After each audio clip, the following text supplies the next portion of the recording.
Zdrasty, comrade. Come, take a seat inside. Place yourself by the fire. For today we are reading A Cold Night in the SSSR by Comrade Kumarei.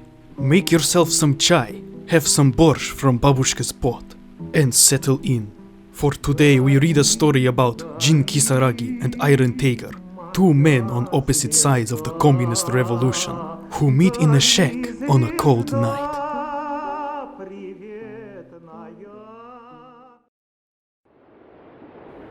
Outside the shack, a chill wind brought more snowflakes to the already buried Russian soil. Tiger sat by the fire, beneath a blanket, trying, but failing, to warm up. It didn't help when the door swung open behind him, allowing the bitter cold to once again nip at his back. He huddled down further in his chair, not bothering to look up. Any movement would ruin the tight cocoon that he had constructed. Anyway, he had no doubts as to who had entered. Few who saw Tiger now would recognize the bulk in front of the fire as the great Superman of the revolutionaries. When standing, he was nearly 8 feet tall, a great statue, face burned red from the cold. He towered over Lenin at the rallies, carrying the hammer that only he could lift, and daring anyone to interfere. Now, the only concession to his stature was the fact that the chair he sat in looked as if it had been constructed by a child. The door swung shut again, and heavy bootfalls landed behind him. Without looking away from the fire, Tiger spoke, in a voice barely above a whisper. I could kill you, you know. There was silence from behind him, so he continued. I could kill you, and put an end to all of this. I'm tired of this never-ending winter. It snowed every day since February. You can't, came the reply from behind him. You can't, because I own you. Lenin owns me, Tiger said. Kokonoe owns me. Lenin owns your heart. Kokonoe owns your mind. I own something deeper. Jin leaned forward and wrapped his arms around Tiger's neck, letting his hands drop down beneath Tiger's blanket. His golden hair fell into Tiger's view as he put his mouth to Tiger's ear and whispered, I own your soul. There was another long silence as Jin nuzzled against Tiger's ear. Tiger stared straight ahead, thoughtful. I've seen your brother, Tiger whispered, just loud enough to be heard. Jin let go of Tiger suddenly, as if bitten, and stepped backward. No, Jin said. My brother is dead. Tiger smiled. It was a victory, if only a small one. He carries a sickle and has been burning down Tsarist strongholds. He calls himself the Blood Edge. Jin gasped. Ragnar, the Blood Edge.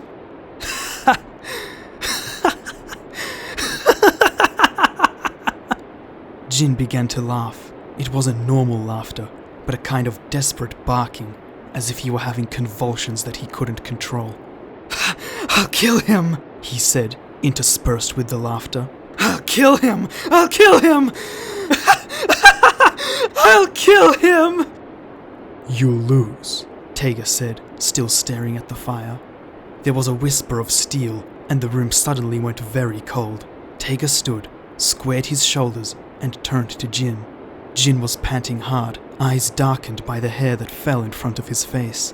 His sword was drawn and clutched in both hands. The tip was pointed directly at Tiger's throat. This is the dawning of a new age of science and rationality, Tiger said.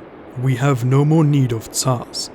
The words seemed to hang in the air for a moment before they pierced their way into Jin's mind. The tension seemed to drain out of him, and he stood up straight, sheathing his sword. He smiled at Tiger. It wasn't a nice smile. You'll always need Tsars, he said. You need someone to order you. You're peasants. You can't be blamed for it. You're wrong, Tiger said. He stared into Jin's eyes. Then why are you here? It was Tiger's turn to step backward. He sank back into his chair, cradling his head in his massive palms. Jin walked over to him and set his hand down on Tiger's shoulder. Come to bed, he said. Tiger turned away. Come to bed, Jin said again, and there was steel in his voice. Outside, the wind howled through the night with the force of a gale.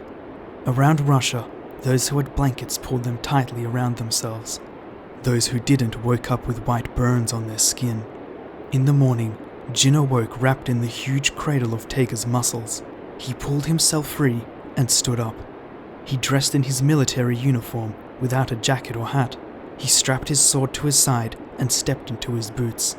Taiga awoke with a shiver as Jin pulled the door free. He blinked slowly, trying to clear his vision. Jin turned to him.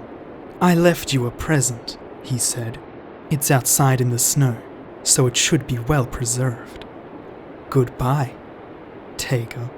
He gave Taiga an evil grin and then shut the door behind him. Panic began to rise in Taiga's system. He unfolded from bed, rushing into his coat and hat.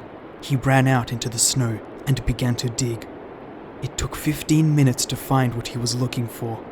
By that time, he could no longer feel his hands. They had turned as numb as his brain. He lowered them to the ground and sagged. Lychee, he whispered as his eyes froze. He wiped at them with his coat sleeve, trying to clear them out.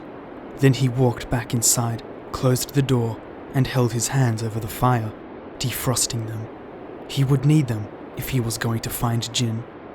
He picked up the hammer that was laying by the door and walked out across the snow.